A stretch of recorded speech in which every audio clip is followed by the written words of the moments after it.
Hello guys, what is up? My name is Dan the Light and today I'm bringing you a Rasmus Højlund FC26 player review. This is the 87 rated striker.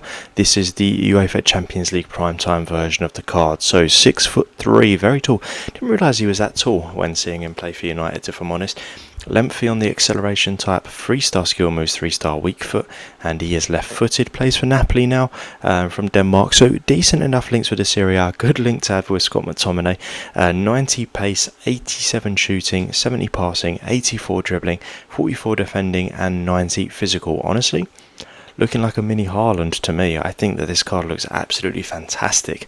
I mean, he's got better pace, better dribbling than Haaland, and just as good physical. It's just that shooting which is a couple of notches off. So 90 split for 90 pace, which is absolutely what you're wanting.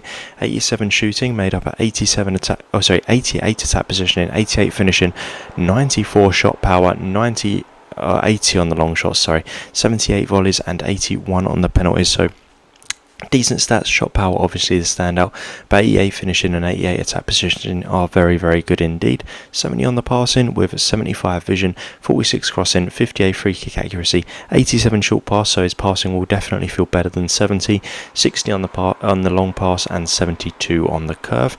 84 dribbling for a 77 agility, 76 balance. Would like that to be a little bit higher if I'm completely honest. 85 reactions, 83 ball control, 87 dribbling, and 84 composure. Again, some nice stats on there. I would like the agility and balance to be a bit higher. Everything else is looking really, really good on that stat there though. And then 44 defending, not going to get into it too much, but then we have got out of nowhere a 96 heading accuracy. So this guy is definitely going to be one that if you're going to be scoring a lot of headers with, if you're someone that likes to do crosses and get the ball into an area where you can get headers, alongside 96 jumping as well, which is absolutely fantastic. 90 physical overall there. I got a bit of my head ahead of myself there with the head and accuracy and the jumping, seeing that they were both 96, and then 82 stamina, 93 strength, and 93 aggression. 93 aggression. This card is just surprising me all over the place. There's some really, really solid stats there. Very, very excited to get into it with Højlund. I think that he's going to be an absolute monster. Only like 100k as well, not really one of the elite players. So when you take into consideration how expensive Haaland is, I think this card is looking really, really nice straight off the base here. So let's get into some gameplay and we'll see how we get on with him. Alright, so we've got Højlund here playing as a striker, as you would expect. You probably don't need me to tell you that. So first thing I'm going to say is that his pace was absolutely exceptional. He was bursting through the middle all the time for me, just always in the right position. There we go, trying to get some headers with him as well, because I know how good his jumping and head and accuracy are. A bit of a poor cross really there for me to be able to do so, but I'm not really one for headers anyway. But his pace was absolutely electric. Yeah, always in the right place as far as you wanting to be able to beat a defender and put the ball in the back of the net, as you've just seen him do there. His finishing was immaculate as well. I compared his stats to Haaland earlier, and honestly, in-game, didn't feel much different from Haaland either. I've done a review on the Primetime Haaland card. If you want to check that one out, please feel free to do so. But honestly, value for money wise, this card is absolutely 10 times better than what that Haaland card is. It's insane. I couldn't believe how good this card was. His finishing was perfect. He finished basically everything, and he was always getting shots on target and getting chances because his pace was so good. So he's always bursting runs through central defenders and managing to score goals. So passing was good as well. It was good enough. I do tend to play with two strikers, as you're seeing here. And his passing, his link-up play was good with both strikers, but honestly, he's the one that you want running through on goal. He's the one that you want taking the shot, so don't really want to pass with him once you get into that sort of position. So yeah, I didn't really pass too much with him, but it felt fine when I did. His dribbling was good as well. It didn't, his turning's not his thing. You're playing with a guy that's going to run, pounce on defenders and finish the shots when he can, like when he gets a one-on-one like he's about to here.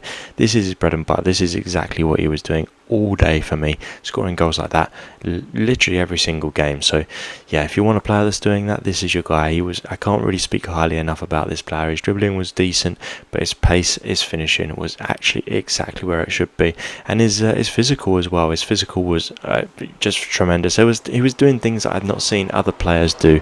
So yeah, let's get back into the in-game stats. And just to build on that a little bit there, seeing him do things that other players couldn't do, he has like these weird animations that I felt like he was doing. He had more, I don't know, more touches than what other people do as far as the dribbling goes, and sometimes that did invoke some defenders onto him, but his strength could hold them off, so it did not matter whatsoever. But his pace at 90, it felt every bit of 90. I can't say that it didn't, so yeah, 90 pace for him. 87 shooting, I would say honestly, his shooting felt more like an 89. Could even go to a 90. It felt fantastic. I don't think he missed a shot for me, other than that one header that you saw there in the clips. I don't think that he actually missed any of the shots, or a keeper saved any of the shots that he had. So just tremendous as far as that goes. Passing at 70, I'm going to bring it up just because the short pass at 87 does make it feel better. So I'm going to bring his passing up to a 77.